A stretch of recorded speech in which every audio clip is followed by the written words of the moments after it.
सरस्वती शिक्षा समिति पाली, कक्षा अष्टमी, विषय सामाजिक विज्ञान, पाठ 4, आदिवासी, दिक्कू और एक स्वर्ण युग की कल्पना।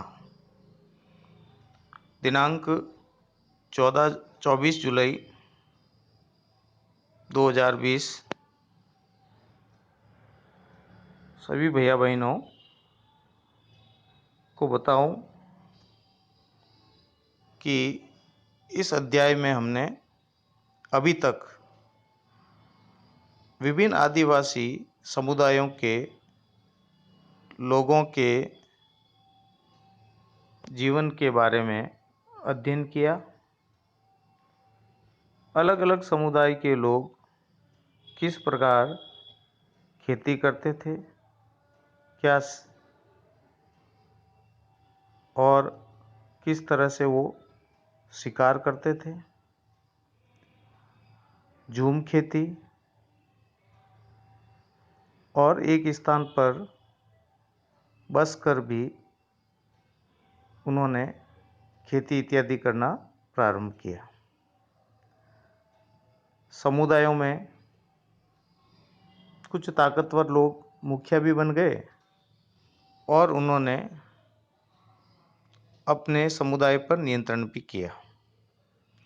यह हमने अभी तक अध्ययन किया है। आज हम उससे आगे अध्ययन करेंगे। 19वीं शताब्दी के दौरान जनजाति समूह के पास शहरों से व्यापारी और महाजन पहुंचने लग गए और वो सीधे इन आदिवासियों से वन उपज खरीदने लगे, बदले में उनको रुपए देने लगे, और वन उपज नहीं होती तो कुछ कर्जा देके भी वो चले जाते। आदिवासियों को मजदूरी पर रखने के लिए वो अपने साथ भी ले जाने लगे, लेकिन इन आदिवासियों को इन महाजनों की चाल समझ में नहीं आई। समझने में उनको समय लगा।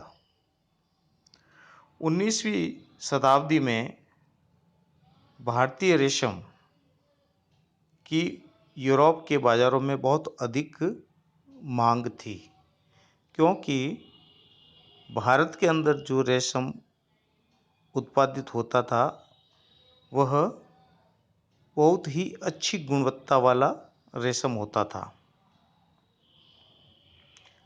भारत से अंग्रेज ईस्ट इंडिया कंपनी के जो अधिकारी थे वो यहाँ से रेशम खरीदते और उसको यूरोप भेजते।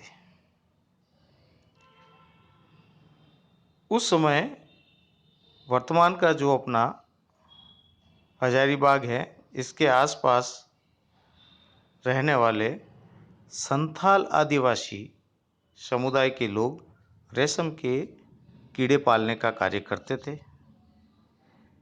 रेशम के व्यापारी इन संथालों के पास अपने एजेंटों को भेजते और इन आदिवासियों से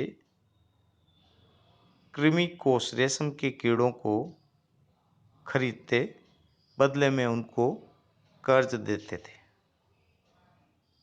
फिर इन संथालों से जो कृमि कोष यानी रेशम के कीड़े ये एजेंट इकट्ठा करते थे, हजारीबाग के आसपास के क्षेत्र से इनको ले जाकर वर्धमान और गया तक भेज देते।